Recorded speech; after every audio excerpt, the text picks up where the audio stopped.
से उत्तराखंड के उत्तरकाशी से देख रहे थे सलक्यारा टनल हादसे में जो बचाव और राहत और बचाव का अभियान चल रहा है उसको लेकर के जानकारी दी जा रही थी कि अब तक कहां तक ये मामला पहुंचा है। तो ये जो सलक्यारा टनल हादसा है उसमें 41 मजदूर फंसे हुए हैं, उनको निकालने के लिए काम लगातार जारी है। बीच में बाधा आई थी, पाइप का जो आगे का कुछ हिस्सा है वो क्षतिग्रस्त हो गया था, वो सिकुड़ गया था, उस हिस्से को अब काट करके हटा दिया गया है और दोबारा जल्दी ही फिर से वहां तक पाइप पहुंचाने का काम शुरू हो जाएगा। और जैसे कि वो जानकारी दे रहे थे, अब सिर्फ अगर 2 पाइप और डल जाती है तो मजदूरों तक बिल्कुल पहुंचा जा सकता है और फिर उनको निकालने का काम किया जाएगा। और उनको निकालने के बाद जो तमाम प्रबंध हैं वो किए गए हैं, उनके इलाज के, उनके खाने पीने के, सारा प्रबंध किया गया है। उम्मीद है कि जल्द ही ये 2 पाइप डल जाएंगी और फिर जो फंसे हुए मजदूर हैं उनको बाहर निकाला जा सकेगा। अभी वक्त है एक ब्रेक का, और ब्रेक के बाद जब लौटेंगे तो इस वक्त कार्यक्रम को आगे बढ़ाएंगे। सिर्फ 4 दीवारों का मतलब घर नहीं होता। घर तो अपनों से बनता है, अपनों के सपनों से बनता है। हम तो बस आपका साथ निभाते हैं। आप ही तो हैं जो मकान को घर बनाते हैं। SBI होम लोन्स, मकान को घर बनाने के सफर में हमेशा आपका हमसफर। तुम्हें पता है इन्वेस्टर्स के लिए एक इन्वेस्टर प्रोटेक्शन फंड होता है IPF। लेकिन अगर तुम्हारा ट्रेड एक्सचेंज पर एग्जीक्यूट नहीं हुआ या फिर कोई गारंटीड रिटर्न्स वाली स्कीम है तो ये IPF आपकी मदद नहीं कर सकता है। और अगर आपका ब्रोकर ही डिफॉल्टर बन जाए तो फिर IPF आपको कॉम्पेंसेशन दिला सकता है। कहां से सीखा? NSE की साइट पर। सोच कर समझ कर इन्वेस्ट कर। ब्रेक के बाद स्वागत है। तो अब इस वक्त कार्यक्रम की शुरुआत करते हैं और इस वक्त कार्यक्रम में हम आज अगले 1 घंटे में कुछ ऐसी खबरें देखेंगे जिन पर चर्चा ज़रूरी है। ये चर्चा हम अपने संवाददाताओं और ख़ास मेहमानों के साथ करेंगे। और आज जो हमारी ख़ास चर्चा होगी वो ये कि राहुल गांधी और कांग्रेस की तरफ से लगातार बदजुबानी क्यों हो रही है और कांग्रेस को इसका कितना नुकसान हो रहा है, फिर भी आखिर इस तरह की बदजुबानी बार बार क्यों होती है। इसके बाद फिर ये भी बात करेंगे कि कर्नाटक में उप मुख्यमंत्री DK शिव कुमार को CBI जांच से बचाने के लिए कर्नाटक सरकार ने मंजूरी दे दी। अब उनको CBI की जांच से सरकार बचाएगी। तो क्या ये किसी तरह की डीलिंग है? क्योंकि सिद्धारमैया और DK शिव कुमार के बीच कई जगहों पर मामले फंसे हैं। CM पद का मामला है, जाति गणना की रिपोर्ट का मामला है और भी तमाम चीज़ें हैं। इस पर भी करेंगे बात, और रिपोर्टर की डायरी के आज के पन्ने भी होंगे। लेकिन सबसे पहले देख लेते हैं इस वक्त तक की हेडलाइंस। उत्तरकाशी की सिलक्यारा सुरंग में फंसे हुए 41 श्रमवीरों को बचाने के लिए हर संभव प्रयास जारी। तकनीकी कारण की वजह से बाधित हुआ ड्रिलिंग का काम फिर से जल्द ही होगा शुरू।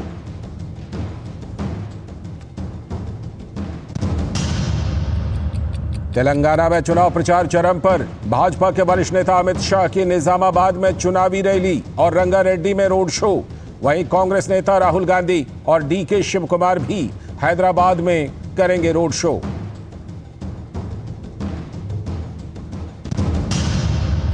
इधर राजस्थान में विधानसभा चुनाव के लिए कल होगा मतदान। चुनाव आयोग ने पूरी कर ली है तैयारी। राज्य की 200 विधानसभा सीटों के नतीजे 3 दिसंबर को होंगे घोषित। फिलहाल 199 सीटों पर हो रहा है चुनाव। चुनाव आयोग ने PM मोदी पर भद्दे टिप्पणियों के लिए राहुल गांधी को जारी किया कारण बताओ नोटिस। राहुल गांधी से 25 नवंबर तक जवाब देने के लिए कहा। नोटिस में BJP की ओर से शिकायत का भी जिक्र। कर्नाटक सरकार ने उप मुख्यमंत्री DK शिव कुमार के खिलाफ चल रही CBI जांच को रद्द करने के प्रस्ताव को दी मंजूरी। CBI शिव कुमार के खिलाफ आय से अधिक संपत्ति के मामले की कर रही है जांच।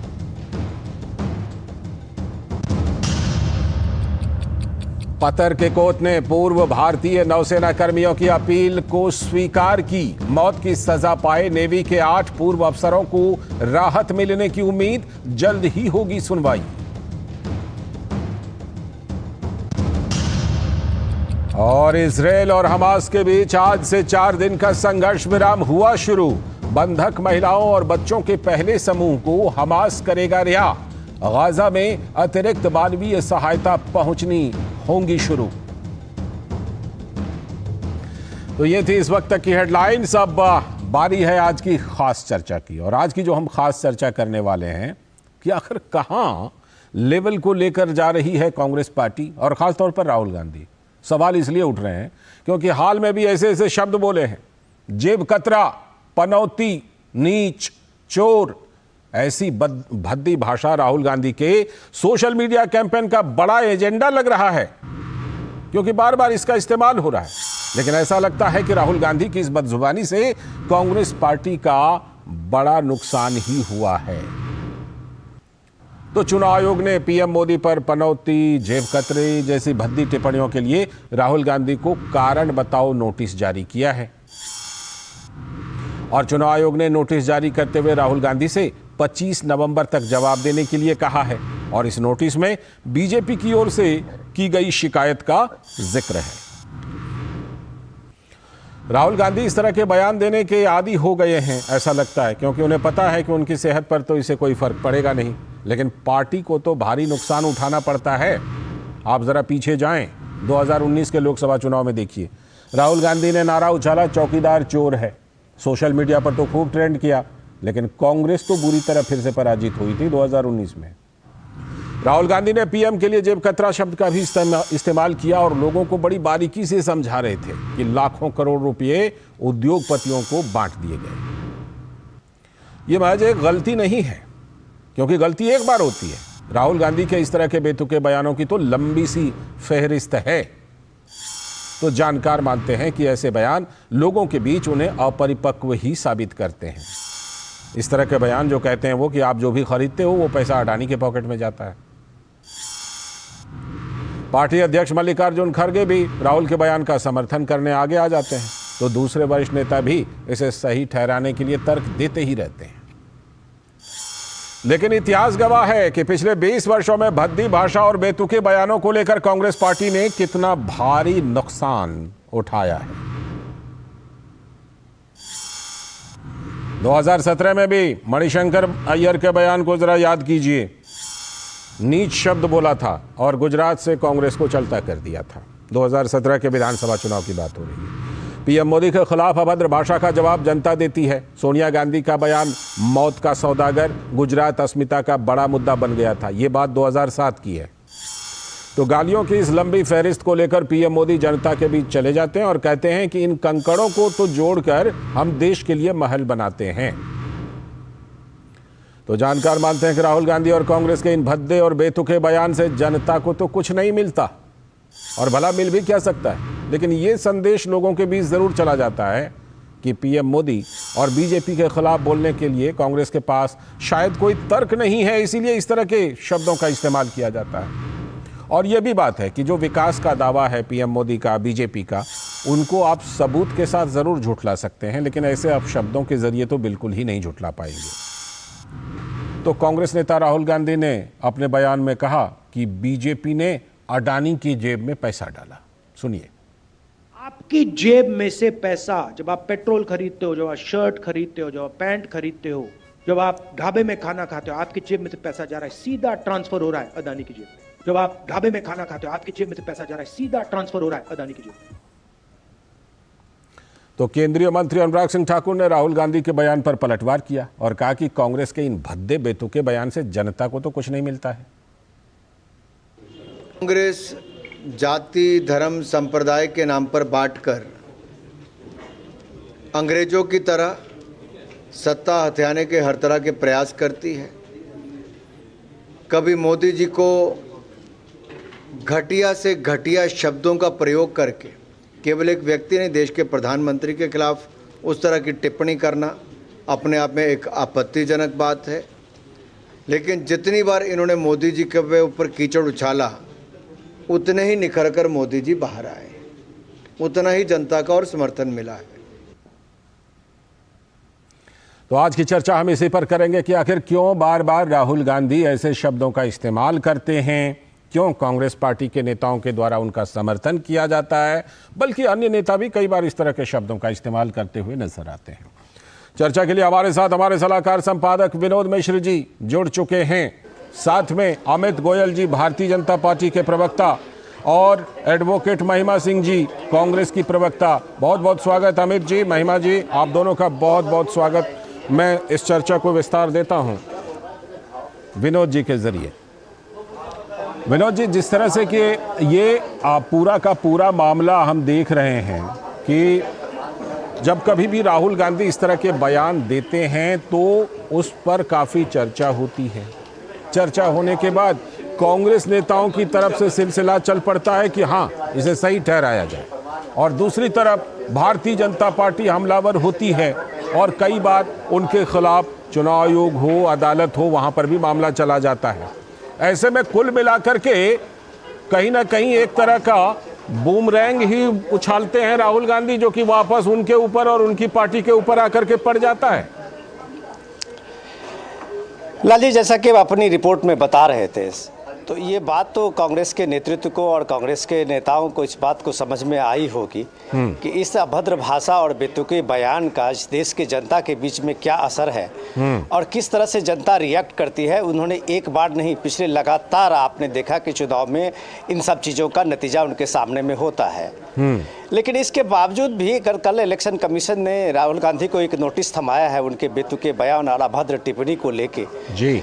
तो ये राहुल गांधी को और कांग्रेस नेतृत्व को पता है कि इलेक्शन कमीशन की लिमिट है और इलेक्शन कमीशन के लिमिट नोटिस देने के बाद शायद उनके सेहत पे उसका कोई फर्क नहीं पड़ेगा जी। लेकिन जनता की सेहत पे इसका फर्क पड़ता है, उसको किस तरह से रिसिप्रोकेट करता है, उसने अपने अलग अलग चुनावों में देखा है। इन सारे बयानों का मतलब और इन बयानों के टिप्पणी को लेके जनता ने किस तरह से रिएक्ट किया है, ये आपने 2007 से देखा, 2014 में देखा है जब मणिशंकर अय्यर ने चाय वाला का बेटा को प्रधानमंत्री का ये जब बीजेपी ने उनको एक नॉमिनेट किया था प्रधानमंत्री पद के लिए, तो पहला रिएक्शन मणिशंकर अय्यर का आया है, आपको याद होगा। तो चाय वाला का बेटा से उन्होंने क्या चाय वाला उन्होंने ही इसको एक पॉपुलर बनाया था। लेकिन इस सवाल ये है कि राहुल गांधी जब इस चीज़ को करते हैं तो ऐसे नहीं करते हैं। राहुल गांधी कांग्रेस के बड़े लीडर हैं और मुझे लगता है कि स्टार प्रचारकों में कांग्रेस में सबसे ज़्यादा मांग राहुल गांधी की ही होती है। तो राहुल गांधी की अगर बड़ी मांग है कांग्रेस के जनसभाओं में, कांग्रेस की बातों में, तो वो भी इसी के लिए जाने जाते हैं कि राहुल गांधी इसी तरह की बात करेंगे कि आपका जो मार्केट में आप चाहे ढाबे के दुकान पे जाएं, चाहे आप मॉल में जाएं, चाहे सिनेमा देखें, आपका हर एक पैसा अडानी की जेब में जाता है। अच्छा। इसका क्या तर्क हो सकता है, ये राहुल गांधी बेहतर बता सकते हैं। जब वो कहते हैं कि 7 लाख करोड़ रुपया देश का है, बैंक का है, वो कुछ उद्योगपतियों के बीच में बांट दिया गया, तो शायद लोगों को भी इसका पता नहीं होता है कि कौन सा पैसा था जो उद्योगपतियों को बांट दिया गया। और ये इस तरह की जब ये बात कहते हैं तो इसमें एक लॉजिक के बदलाए वो सोशल मीडिया पे उसका ट्रेंडिंग करते हैं जी। और कांग्रेस पार्टी के साथ जैसा कि आप अब कह रहे थे कि अगर जिस तरह से बात उन्होंने की है, जो अभद्र टिप्पणी की है, अगर उस अभद्र टिप्पणी का जवाब देते हुए अगर अभी मल्लिकार्जुन खड़गे पार्टी अध्यक्ष को जब पूछा गया कि इलेक्शन कमीशन के नोटिस पे, तो उनका जवाब था कि हम राहुल गांधी के साथ हैं। तो इसका मतलब सीधा है कि पूरे के पूरे आला कमान से लेके और कांग्रेस पार्टी में राहुल के बोले गए एक भी टिप्पणी को, एक भी अभद्र भाषा को, एक भी बेतुके बयान को कोई काउंटर करने वाला नहीं है। राहुल गांधी चाहे जो भी बोल गए वो कांग्रेस के लिए एक सूत्र हो जाता है, एक ब्रह्मवाक्य हो जाता है और उसका सब लोग बचाव करते हुए नजर आते हैं। महिमा जी भी हमारे साथ मौजूद हैं। महिमा जी भी शायद ज़रूर बचाव ही करेंगी। अमित जी आपके पास बाद में आऊँगा। महिमा जी ये बताइए क्या मिलता है 2007 से लेकर के एक लंबा सिलसिला है, मौत के सौदागर से लेकर अब जेब कतरा तक, मिलता क्या है कांग्रेस पार्टी को और कांग्रेस के नेताओं को महिमा जी इससे? जय हिंद। आप के सवाल का जवाब देने के लिए मुझे इस शेर के अलावा और कुछ अभी समझ नहीं आ रहा है। लालचंद जी, आपने जो बातें कही, जो विश्लेषण किया, उनके उत्तर के तौर पे इन पंक्तियों पर जरा गौर फरमाइएगा कि वाकिफ कहाँ जमाना हमारी उड़ान से, वाकिफ कहाँ जमाना हमारी उड़ान से, वो और थे जो हार गए आसमान से। अच्छा। अभी आपने और संपादक महोदय ने जो विश्लेषण किया पत्रकारों से उम्मीद की जाती है कि एक न्यूट्रलिटी होगी उनकी बात करने में, पर बड़ा एक तरफा विश्लेषण लगा लालचंद जी। आपने लंबी फहरिस्त तो जरूर बताई, पर आपने ये नहीं बताया कि मॉडल कोड ऑफ कॉन्डक्ट के जो उदाहरण हमारे माननीय प्रधानमंत्री ने पेश किए हैं, उसमें तो पप्पू, उसमें तो मूर्खों का सरदार, उसमें तो उनकी सरकार की शिकायत को लेकर कहीं। देखिए आप सुनिए, मैंने बड़े गौर से आप लोगों को सुना। ठीक है, इसलिए क्योंकि आप ये बात उठा रही हैं, बात जो आपकी बड़ी बायस्ड बात थी। अब मेरी बात जरा सुनिएगा। आपने सीधा आरोप हम लोगों के ऊपर लगाया है, इसलिए मैं कह रहा हूं कि इस शिकायत को लेकर आप कहीं गए, कोई अदालत, कोई चुनाव आयोग? बिल्कुल सुनिए,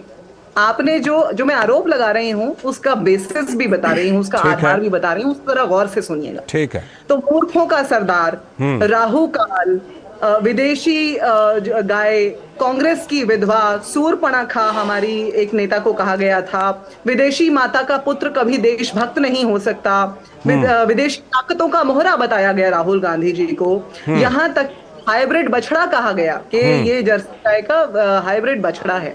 अभी हाल में लगभग एक हफ्ता पहले की बात है, शायद 17 नवंबर का बयान है प्रधानमंत्री जी का, जिसमें उन्होंने कहा कि कमल पर ऐसे बटन दबाना कि तुम बटन यहाँ दबाओ और फांसी वहां लगे।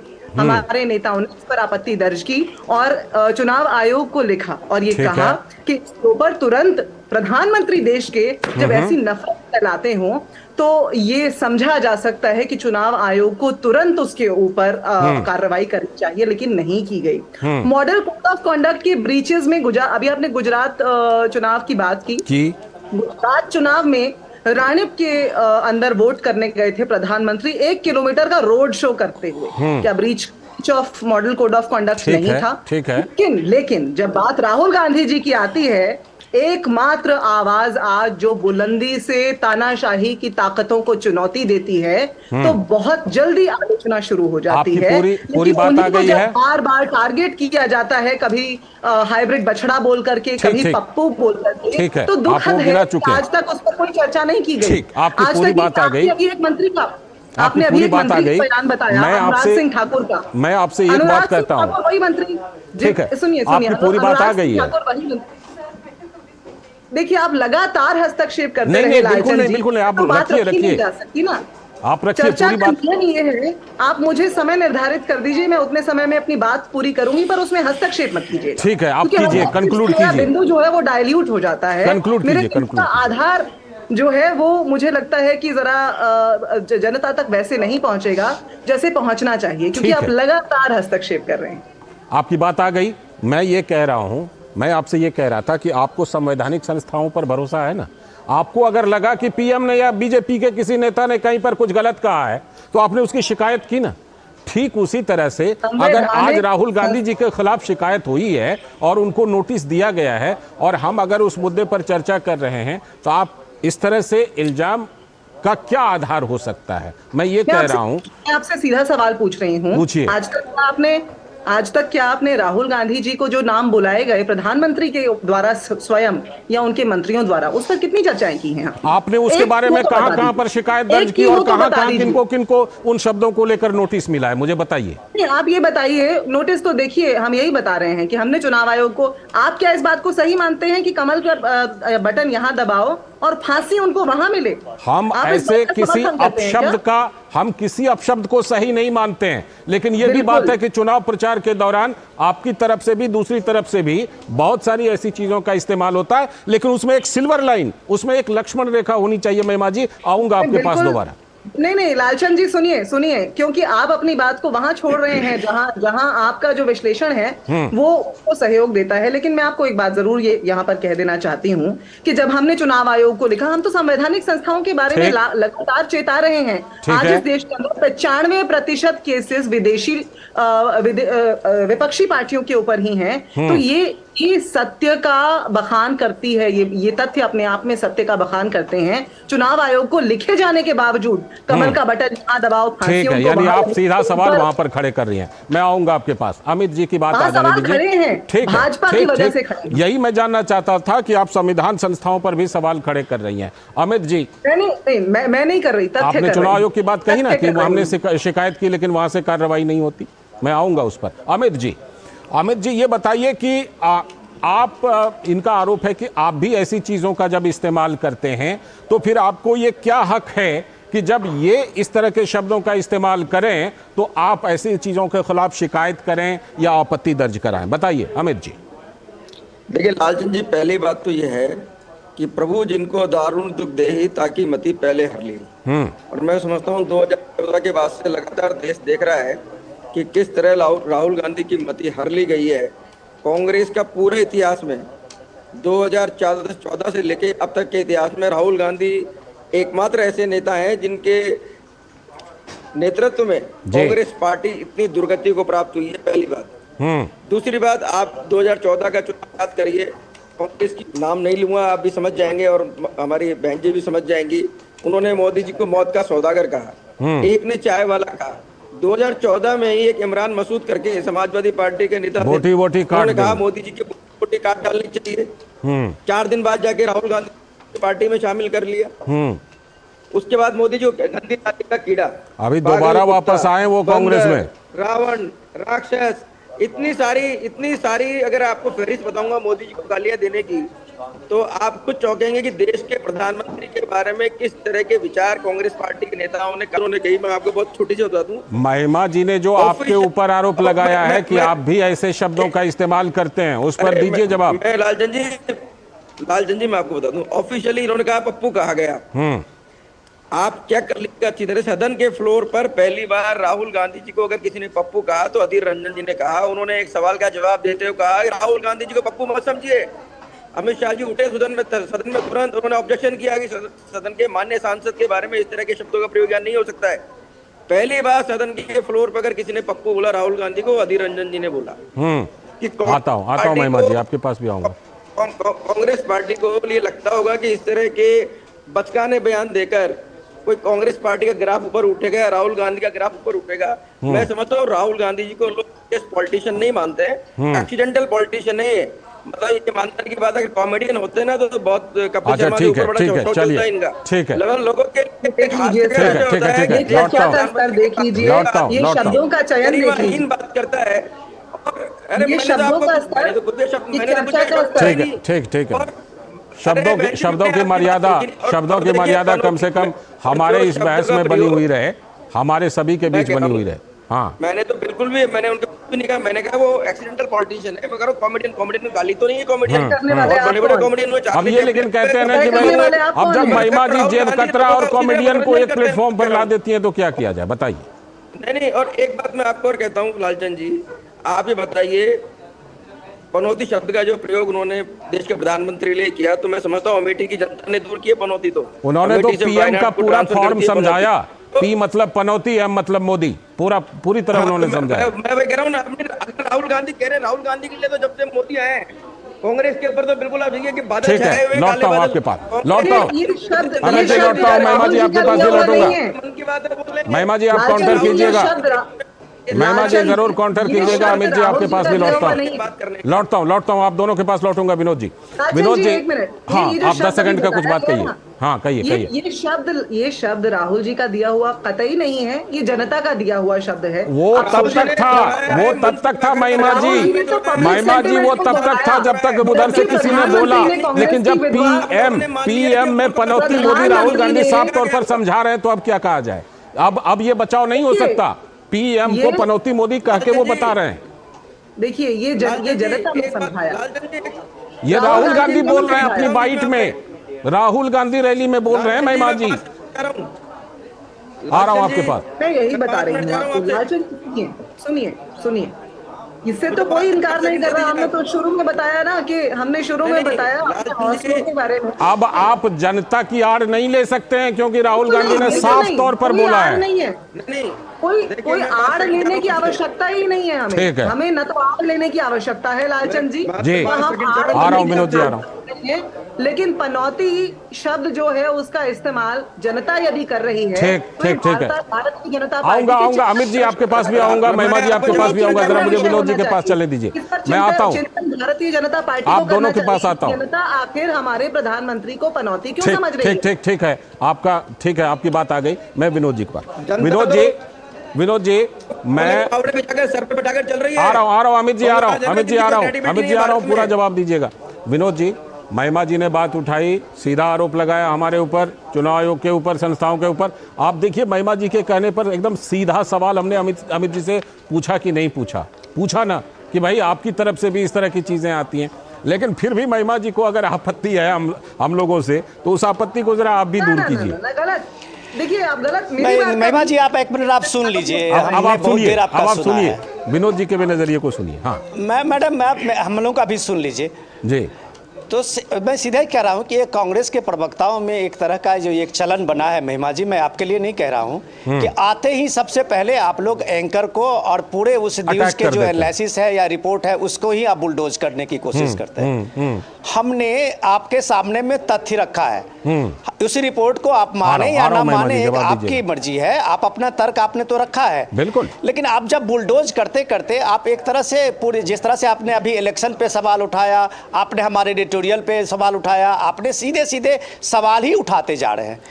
सवाल ये नहीं है, इस तरह की डिस्कशन नहीं होती है कि आप दूसरे को बुलडोज कर दीजिए और फिर अपनी बात कहते रहिए। महिमा जी, एक मिनट आप सुन लीजिएगा, जिसमें आपसे एक रिक्वेस्ट, एक निवेदन है।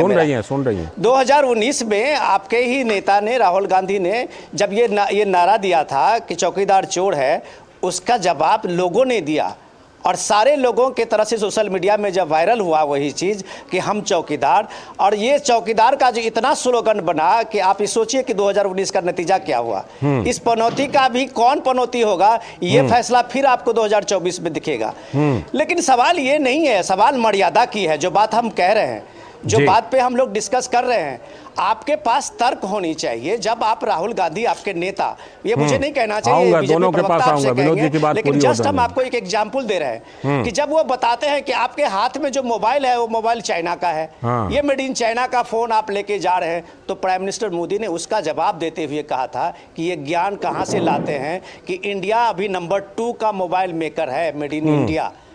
अब सोचिए कि जो मोबाइल के कारोबार में दुनिया के दूसरे नंबर का देश बना है, उसके बारे में अगर आप पब्लिक रैली में बताते हैं कि मेड इन चाइना का फोन आपके हाथ में है, 98% मोबाइल आज भारत में बना हुआ इस्तेमाल हो रहा है। जो आप ये बताते हैं कि जेब कतरा आपका पैसा कैसे काटता है, एक जेब कतरा आपको भरमाता है और दूसरा जेब काट लेता है, ये आप किस तरह का मैसेज दे रहे हैं? क्या आपने देश की जनता को इतना महामूर्ख समझ लिया है? ठीक है, अब महिमा जी जो ही बात करते जाएंगे और जनता उसको मानती रहेगी, जनता इसका जवाब देती है। हमको, मेरे से क्या आप उम्मीद करते हैं कि हम राहुल गांधी जो बात का उसको हम एक तरह से ऐसे डिटो करते हुए आपके कैसे आगे बढ़ा सकते हैं? सही बात है, जब फैक्चुअल बात होगी उसी पर बात बढ़ा सकते हैं। ये आप मेरे से सुनना चाहते हैं? महिमा जी का जवाब। कोई भी आदमी जब अपनी बात को अपने तर्क से रखता है, उस बात को कम से कम आपको नहीं, आपको लगे कि आप उसको सेकंड करेंगे, तो कम से कम उसको बुलडोज मत कीजिए, काउंटर कीजिए, बुलडोज नहीं कीजिए, काउंटर कीजिए। महिमा जी, काउंटर कीजिए। मैं आऊंगा, अमित जी आपके पास भी आऊंगा। बुलडोजर पे तो भारतीय जनता पार्टी का ट्रेडमार्क, कॉपीराइट सब कुछ है, यहाँ तक कि वो बुलडोजर जस्टिस पार्टी बन चुकी है, उसमें मैं नहीं जाऊंगी। खैर, अभी देखिए, अभी मेरे बड़े धैर्य से सुना, इसलिए मुझे आप 1-1.5 मिनट बिल्कुल एकदम आराम से बोलिए, बिल्कुल बोलिए। सुनिए, अभी एक शब्द का प्रयोग हुआ कि रिपोर्ट में आपने क्या दिखाया। रिपोर्ट आप लोग जर्नलिज्म में पढ़ते हैं, थोड़ा बहुत हम भी समझते हैं, रिपोर्ट वकालत में भी हमें करना पड़ता है। रिपोर्ट के 2 पक्ष होते हैं, आप उसमें दोनों पक्षों की बात के तथ्यों को रिपोर्ट करते हैं। आप अपनी रिपोर्ट को खुद सुनिएगा वापस जाके और ये बताइएगा कि क्या उसमें कहीं पर लगे हमें कोई सवाल कहीं पर भी नहीं। आप बीजेपी से सवाल कीजिए ना, मैंने आपके बीच में नहीं बोला। आज की रिपोर्ट हमारी इस बात पर है कि चुनाव आयोग ने राहुल गांधी को नोटिस दिया है। चैनल पर माफी मांग लीजिए, फायदा नहीं है। मैं तो आपके चैनल पर अतिथि फायदा क्या होगा बताइए आप मेरे को। अमित जी आपके पास आऊंगा, अमित जी आपके पास आऊंगा। महिमा जी, एक क्लैरिफिकेशन कि आज की रिपोर्ट जो है वो चुनाव आयोग की नोटिस पर है। इस चर्चा का जो लेखा जोखा है वो ये हो जाएगा कि आप लोग जो है अपनी बात रखते रहेंगे, मेरे अफसर में भी अपनी रखते रहेंगे, तो फिर कांग्रेस पार्टी क्या कहना चाहती है आपके दर्शकों को खुलकर कहिए। सुनिए, बिल्कुल खुलकर कहेंगे। आप अवसर तो दीजिए जरा, बिना हस्तक्षेप किए। हम तो खुलकर कहने को बैठे ही हैं। आप ये सुनिए कि 2 पक्षों की बात, तथ्यों की बात रिपोर्ट में आनी चाहिए। और आपकी रिपोर्ट के अंदर भारतीय जनता पार्टी ने कितनी बार, कभी एक भी बार का वर्णन नहीं था कि उन्होंने कभी कोई डेरोगेटरी रिमार्क्स दिए हों, तो पहली बात तो आपकी रिपोर्ट न्यूट्रल नहीं है। ये मैं नहीं कह रही, इसे कोई भी विश्लेषक कहेगा। दूसरी बात ये कि अभी आपने बोला कि तथ्य राहुल जी कहां से लाते हैं। वो तथ्य जहां से भी लाते हैं, कम से कम दरभंगा में एम्स बन गया है, मोदी जी की तरह से देश को झूठ तो नहीं परोसते हैं। आप पूछा कि क्यों वो बताते हैं कि जेब कतरा वाली बात, वो बिल्कुल सही बताते हैं और वो जनता देख रही है। आप ये देखिए कि आज आपके फोन के बिल हों, आज आपके बिजली के बिल हों, उसमें नाना प्रकार के सेस और टैक्सेस, एक काउ टैक्स लग गया है, एक पंचायत सेस लग गया है, बड़े अलग अलग तरीके से, जिसका कोई विवरण कहीं जनता को कभी दिया नहीं जाता। कितने पोर्ट्स, एयरपोर्ट्स, रेलवेज अडानी को बेचे जा रहे हैं। आपकी बात आ गई। संपत्ति वो नहीं, सुन लीजिए, वो सब कुछ संपत्ति जो इस देश में कांग्रेस ने बनाकर विरासत के में सौंपी 2014 में भाजपा को वो सारा कुछ अपने मित्रों को बेचते जा रहे हैं। अब मुझे बीजेपी वाले, अब मुझे अमित जी के पास जाने दीजिए। लालचंद जी, दूसरी बात, पीएम केयर्स फंड नाम का हमारे मोदी जी, मैं आ रहा हूं, अमित जी आ रहा हूं। प्रधानमंत्री मोदी ने जब पीएम केयर्स फंड चलाया, आज जब उनसे पूछो तो वो कहते हैं नो डेटा अवेलेबल। तो ये नो डेटा अवेलेबल अलायंस है, ये बुलडोजर। अमित जी के पास मुझे जाना है। पूरा 1.5 मिनट से अधिक, पूरा 1.5 मिनट से अधिक आपकी बात आई, वो आधार पर बता रहे हैं। ठीक है, अब मुझे अमित जी के पास जाने दीजिए काउंटर के लिए। अमित जी के पास जाने दीजिए। और ये बात भी है महिमा जी, जनता ने ये भी देखा है, जनता ने ये भी देखा है कि किस तरह से बिजनेसमैन से सवाल लेकर के संसद में अडानी अडानी अडानी अडानी नेता करते हैं। ये भी देखा है जनता ने। आप भी मोदी जी के जवाब देता हूं बोल रहे हैं यहाँ पर। ठीक है अमित जी, सवाल पूछा, क्या आपकी रिपोर्ट के अंदर मैंने तो सवाल पूछा है, आपकी रिपोर्ट में था क्या? अमित जी आप बता दीजिए। अमित जी बीच में बोलती रहेंगी कांग्रेस की। ठीक है, अब अमित जी की बात आ जाने दीजिए। अमित जी की बात, भाजपा, अमित जी बोलिए। मैं कहना चाह रहा हूँ, पहली बात तो यह है कि जिस तरह से उन्होंने पीएम का नाम लेकर, जिस शब्द जी ने बिल्कुल भी राहुल गांधी जी का नाम लेकर किसी तरह से मूर्खों का सरदार नहीं कहा। कांग्रेस के नेताओं ने स्वयं प्रेरणा से मान लिया कि अगर मूर्खों का सरदार कहा है तो राहुल गांधी जी के लिए कहा गया होगा। पहली बात आपको बता। दूसरी बात, देश के अंदर, अरे मैं अपनी बात का पूरा जवाब देता हूं, सुन लीजिए। अब इनकी बात भी सुन लीजिए। आपकी बात को बिल्कुल बिना किसी बाधा के सुनी गई ना, इनकी भी सुन लीजिए। बिल्कुल नहीं, बिल्कुल बिना बाधा के नहीं सुनी गई। विनोद जी ने भी हस्तक्षेप किया, भारतीय जनता पार्टी के प्रवक्ता ने भी हस्तक्षेप किया। आप मेरी बात सुनिए जी, आप ये करेंगे हमने संक्षेप में रखिए अमित जी। अडानी के पेट में जा रहा है, मैं आपको बता दूं। राहुल गांधी जी जमानत पर है, सोनिया गांधी जी जमानत पर है। नेशनल हेराल्ड का जो केस चल रहा है वो 2013 में कोर्ट के संज्ञान से चालू हुआ, और दोनों जमानत पर है। संपत्ति बैठे चुकी है। बीजेपी के शासनकाल में इस तरह का कोई मुकदमा दर्ज नहीं हुआ। आपको बात में अच्छा, चलिए विषय पर रहिए। विषय जो है वो बदजुबानी का है, विषय बदजुबानी का है, उसी पर हम लोग रहते हैं। जी मैं एक मिनट, लालचंद जी एक मिनट मेरी बात को पूरा होने दीजिए। इन्होंने कहा आपने ये किया देश के लिए, आपने अगर कुछ किया होता देश के लिए 11 किलोमीटर पटे सड़क बनती थी। मोदी जी का आने के बाद 37 किलोमीटर पटे सड़क।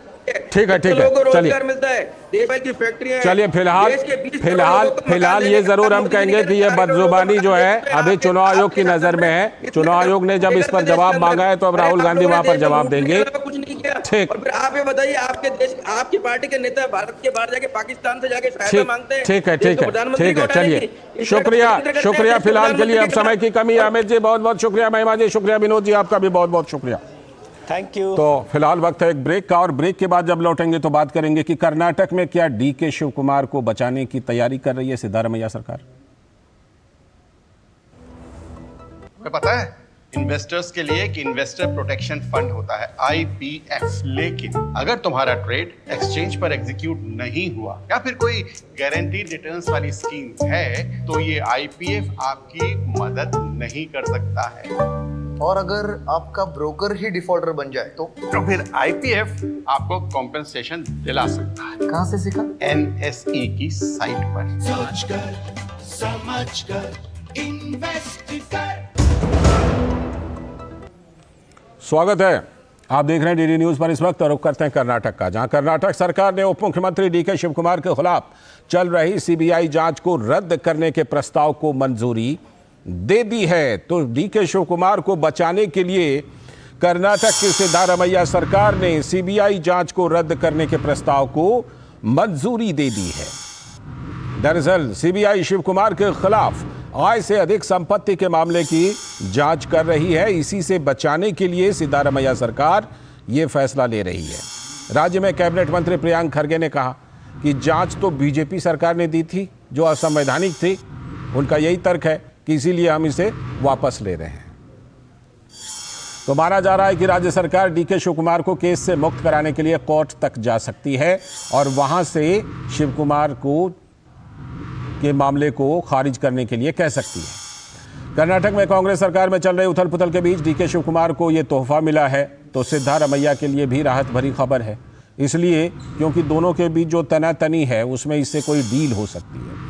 कर्नाटक में मुख्यमंत्री पद के लिए मचे घमासान के बीच डीके शिव कुमार पर सीबीआई की जांच ने भी उन्हें आगे बढ़ने से रोक दी थी, यानी उनकी दावेदारी थोड़ी कमजोर पड़ गई थी। लेकिन डीके शिव कुमार के ऊपर से जांच हटा लेने के बाद अब सीएम पद के लिए भी उनकी दावेदारी मजबूत हो गई है।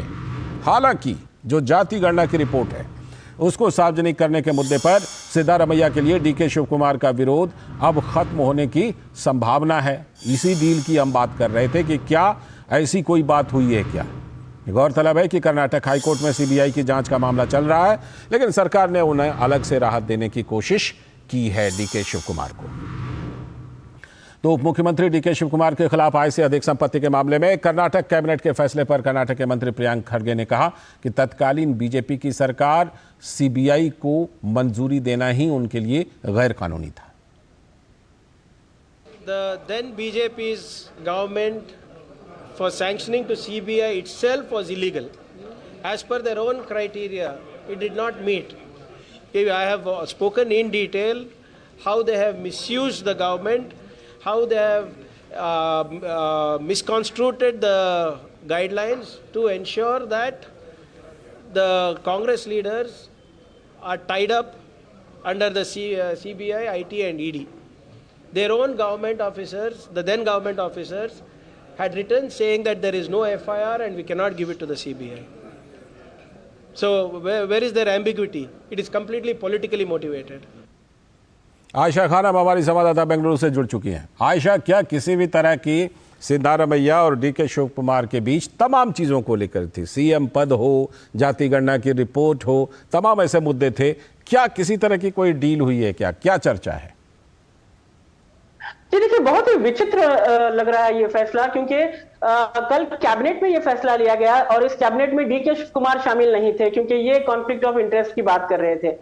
लेकिन जब फैसला ले लिया गया है कैबिनेट में, उसके बाद कर्नाटक के मंत्री एस के पाटिल ने कहा कि अब सरकार अपना फैसला वापस ले रही है और ये टेक्निकल रीजन बताया कि उस वक्त जब बीजेपी सरकार ने सीबीआई को अनुमति दी तो उस वक्त डीके शिव कुमार विधायक थे, लेकिन एक विधायक पर जांच के लिए सीबीआई को जब इजाजत दी जाती है तो वो स्पीकर से परमिशन लेना पड़ता है। तो कांग्रेस ने ये कहा कि उस वक्त बीजेपी ने स्पीकर के इजाजत नहीं ली थी और इस ऑर्डर पर स्पीकर के हस्ताक्षर नहीं है। तो ये बहुत ही अजीब बात है क्योंकि उस वक्त कांग्रेस ने इस बात को लेकर कोई आपत्ति नहीं जताई, उस वक्त कांग्रेस ने कुछ नहीं कहा और अचानक ये छोटी सी टेक्निकल बात को लेकर कल इतना बड़ा फैसला कैबिनेट में हो गया। तो जाहिर सी बात है कहीं ना कहीं ये राजनीतिक तोलमोल चल रहा है अंदर ही अंदर, क्योंकि डीके शिव कुमार लगातार सिद्धरामैया को चुनौती दे रहे हैं और उन्होंने एक वर्टिकल डिवाइड खड़ी कर दी है कर्नाटक सरकार में, जबकि कास्ट सर्वे रिपोर्ट को लेकर उन्होंने एक सिग्नेचर कैंपेन शुरू कर दिया है। तो ऐसे में सरकार भी खतरे में पड़ सकती है। तो कहीं ना कहीं ऐसा लग रहा है कि कुछ तोलमोल की जो राजनीति है वो अंदर ही अंदर चल रही है। सिद्धरामैया एक गेंद खेलेंगे तो डीके शिव कुमार एक गेंद खेलेंगे, जरूर कुछ ना कुछ तोलमोल चल रहा है। सरकार को बचाने की लगातार कोशिश की जा रही है और हो सकता है इस वक्त सिद्धरामैया दबाव में है। बिल्कुल, बहुत बहुत शुक्रिया आशा जुड़ने के लिए इस बड़ी खबर पर। और अब रिपोर्टर की डायरी के आज के पन्ने में सबसे पहला पन्ना, राजस्थान विधानसभा चुनाव की वोटिंग का काउंटडाउन शुरू हो गया है। कुछ ही घंटों के बाद राज्य की 199 विधानसभा सीटों पर वोटिंग शुरू हो जाएगी। सुबह 7 से लेकर शाम 6 बजे तक होने वाली इस वोटिंग प्रक्रिया में 5.25 करोड़ से भी ज्यादा वोटर्स वोट डालने पहुंचेंगे। तो राजस्थान के रण से शैलेंद्र मिश्र की रिपोर्ट देखिए।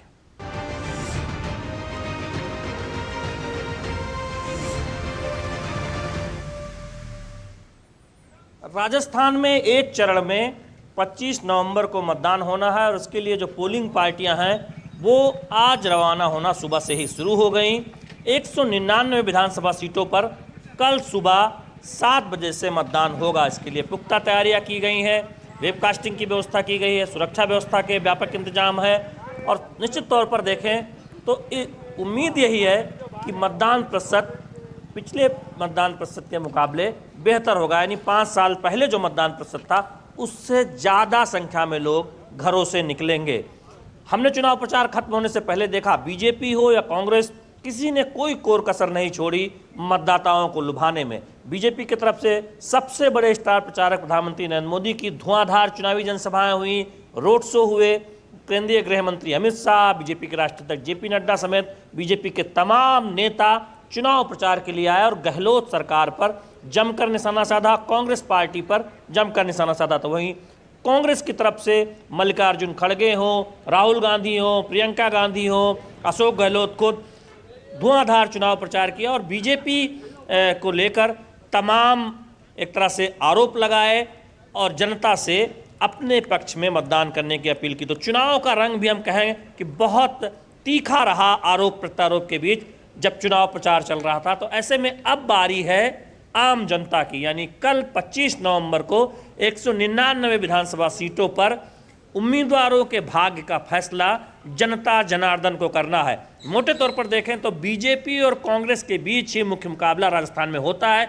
कुछ सीटों पर जरूर ये कहा जा रहा है कि निर्दलीय या फिर छोटे दल के प्रत्याशी, क्षेत्रीय दल के प्रत्याशी त्रिकोण बनाने के प्रयास में जुटे हैं, लेकिन क्या अंतिम तौर पर नतीजा होगा ये 3 दिसंबर को पता चलेगा। कल जनता जनार्दन 199 विधानसभा सीटों पर उम्मीदवारों के भाग्य का फैसला करने जा रही है। कैमरामैन सुमित दीवान के साथ शैलेंद्र मिश्र, डीडी न्यूज, उदयपुर।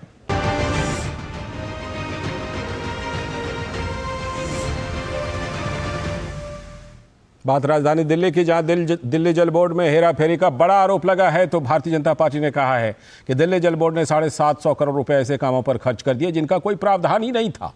तो भाजपा ने इसकी ऑडिट ही नहीं बल्कि न्यायिक जांच की आवश्यकता की बात बताई। तो आम आदमी पार्टी ने भाजपा के ऊपर राजनीति करने का आरोप लगाया। अनुज यादव की रिपोर्ट देखिए।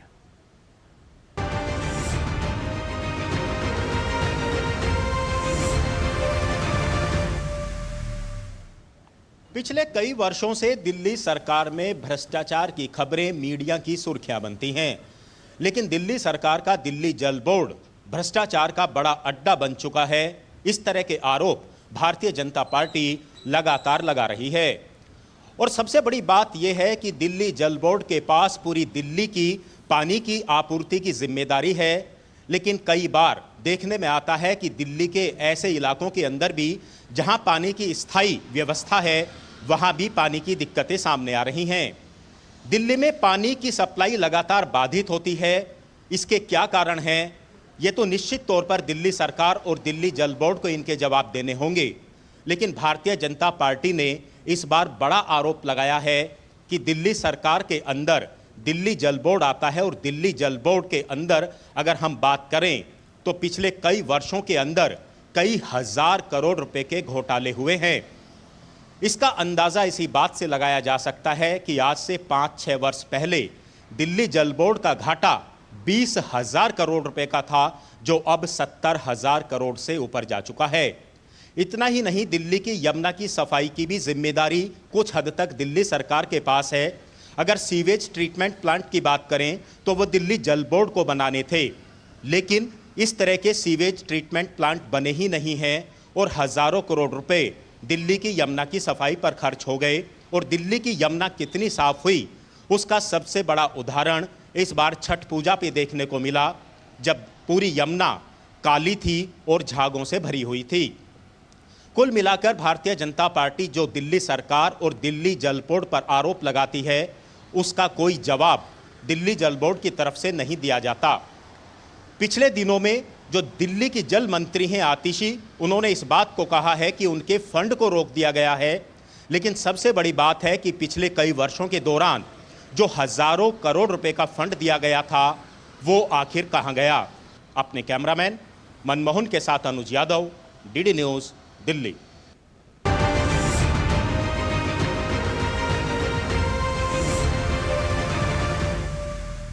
तो रिपोर्टर डायरी की इन्हीं पन्नों के साथ आज के इस वक्त में इतना ही। नमस्कार।